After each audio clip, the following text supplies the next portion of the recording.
എൻ്റെ പേരാണ് നജ്മി. ഞാൻ എന്നെ കാണിക്കാൻ പോകുന്നതാണ് എൻ്റെ വീട്ടിലുള്ള പൂന്തോട്ടം.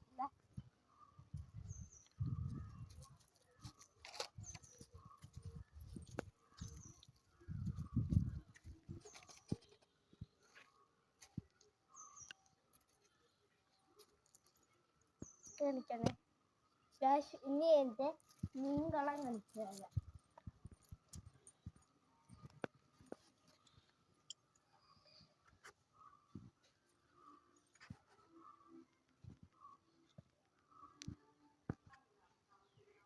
ഇനി ഇതാണ് എൻ്റെ ലവ് ബേഴ്സ്.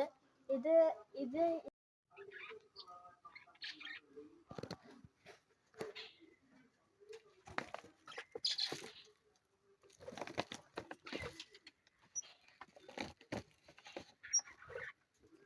ഇനി രണ്ട് ഉള്ളു ഗായ്സ്. ഇനി ഒന്നുകൂടെ കാണാം. Bye bye.